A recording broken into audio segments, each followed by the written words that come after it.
So if you've been meticulously analyzing my previous videos, which of course I expect all of my thousands of loyal fans to have done, you may have noticed that I like Transformers animated. It's true, it's true. I'm pro Transformers animated, and I'm not afraid to admit it. Yes, yes. But back to my platform. In all seriousness, I love that dang darn show. There are so many amazing aspects about it. The interesting story, compelling characters, or, ooh, the amazing and fresh new character designs. I particularly love Animated for really introducing the idea of Ratchet being like this really old, tired man. I don't know, I just think it really fits for the character. And so I'm going to take a look at him today. Together, let's talk about Animated Cybertronian Ratchet. So, Ratchet has always been one of the most compelling designs from Animated, at least in my opinion. I love the way the pastel faded reds combine with the sort of off-white of the rest of his body. Additionally, his blue windshield breaks up his chest and goes well with his blue, sort of 5 o'clock shadow chin. I love his little shoulder pylons. It really frames the silhouette, and the EKG symbol on the side is a nice touch. It really makes him feel like a medical officer.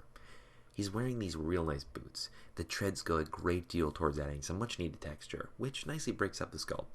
Now, he is packing some serious back in the pack, if you know what I mean. And I'd say that's really the major flaw of this design overall.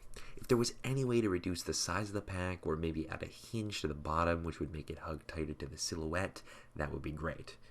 In terms of action features, Ratchet has this strange spring-loaded punch thingy, which is also only on his right hand for some reason. Nonetheless, it works very well with his accessories. Yes, Ratchet comes with these two defibrillators, which totally aren't Ironhide's brass knuckles. You can put them on both of his fists and get some sweet Grey's Anatomy poses. Shock advised. In addition to the defibrillators, you can add this EMP blaster to his arm if you have animated lockdown, which is a really cool detail since in the show they state that the EMP used to be his back on Cybertron before Lockdown stole it. I'm gonna be honest here, folks. Articulation is not the best on this guy, but to be honest, that's not what you want from an animated figure, eh? The design itself is eye-catching and dynamic, so you really only need serviceable posability to get some dope action shots. So yeah, that about sums it up for robot mode.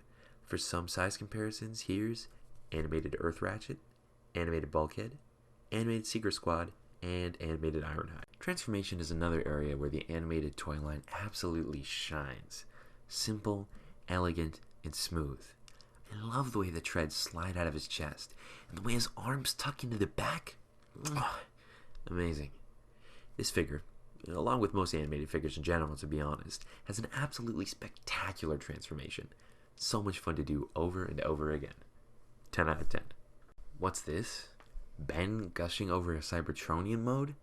Impossible! Yeah, so I love this mode. It has all the qualities I've talked about before. It feels lived in and real, like actual robots might use these, and at the same time it feels properly alien. I absolutely love the way that he has these diagonal treads. They create the illusion of wheels, but they aren't quite there. You know, in general, this sort of ATV truck ambulance hybrid thing really captivates me. Also, you can attach the defibrillators onto the back, though they're a bit loose, so I don't usually do that.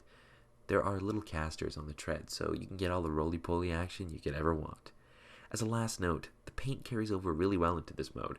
The windshield really pops, even more than it did in robot mode. I also love the headlights. So yeah, vehicle mode, 10 out of 10. Comparisons? Ratchet, Bulky, Scrimbo, Orange Joe. In conclusion, what do I think? Well, in terms of the actual figure, it's amazing. Animated is a fantastic toy line, and in my opinion, this is among one of the best figures made for the line. Now, should you buy it? Well, obviously, if you're a serious collector, you absolutely should.